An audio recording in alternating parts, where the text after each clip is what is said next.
Hi, I'm Wes Craven, director of Scream. It's a good day for a murder, don't you think, with a few hearty laughs thrown in? Hello, Sidney. When Scream came out, it was such a unique film. I'm not sure there's a movie that actually holds up quite as well. Oh, this is the greatest part! I was just blown away. I just remember seeing it the first time and being like, oh, that is the exact experience you want when you see a movie. Wes Craven created a brand new genre. There are certain rules in order to successfully survive a horror. That was the beauty of Wes Craven. He knows the genre inside and out. I mean, he knew how to tell a story, and it all comes down to that, doesn't it? Anything else you want, Wes Craven, director of this major motion picture? I might start crying when we started talking about Wes. I felt him, his energy, and a lot during this filming, and just thinking about working with him a lot and thinking about all the amazing times we had together.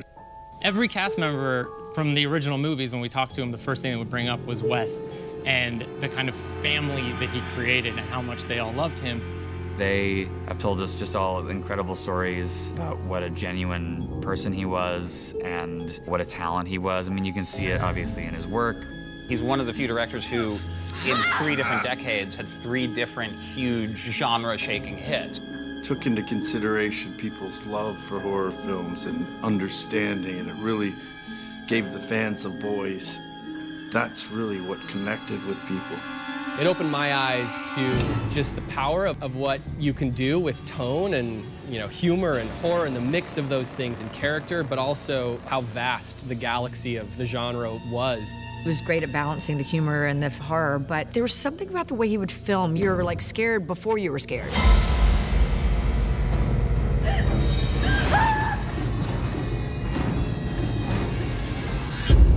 But he always kept things grounded. Grounds it with the people he casts, he grounds it with the music that he puts in it, he grounds it with production design and editing and sound design. So he really brings all these pieces together and makes sure it's believable. Wes had this unique ability to make you really care about the people who you were on the ride with. Some horror directors just get involved in the gore, and you don't really feel engaged with the characters. But Wes managed to do both. He is an incredible director, but he's also an incredible human, and it was literally life-changing for me.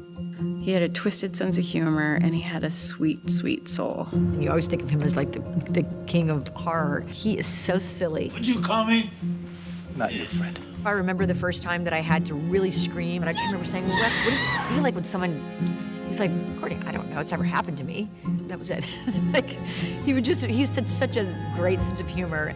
You would never believe that this guy made these frightening movies, but it is a testament to sort of who he was. I got to watch Wes, watch an audience watch his movie, and he would be sitting there like this. He'd be watching, and he's like, and they'd laugh, and he'd be like, bah! And they'd scare, and they'd jump, and he'd get this. So he was just this really incredible person, but to see him enjoying the experience of scaring an audience was really something I'll never forget. I remember this moment when I was sort of trying to find a level of fear in the last sequence in the first film. And Wes just came up and he whispered in my ear, he said, imagine you have 1 million bullets ricocheting through your body. And then he walked away. And there's just little tidbits of that kind of energy that helped. You're starting to sound like some Wes Carpenter flick or something. It was my first film. I was just a kid. And he was such a lovely, kind soul, and he sort of brought me in under his wing, and I got to sit right there next to him and ask all the stupid questions that should annoy anybody. And I'm sure I annoyed him, but he's so calm and gracious and kind, and he'll always answer. He meant so much to me. He was my mentor. He taught me so much. He was my entree into this business, and he stayed that hero in my eyes for the rest of his life. The original is their favorite thing in the world. One of the really unique experiences of getting to be a part of this is to also be in the process with people who were affected by working with him on a very personal level, and to just see the amount of heart and the amount of care and the amount of compassion that he took for all of his work, but also the way that he touched through his work countless people. Everybody that was involved in this project, they're involved because of how his movies changed them.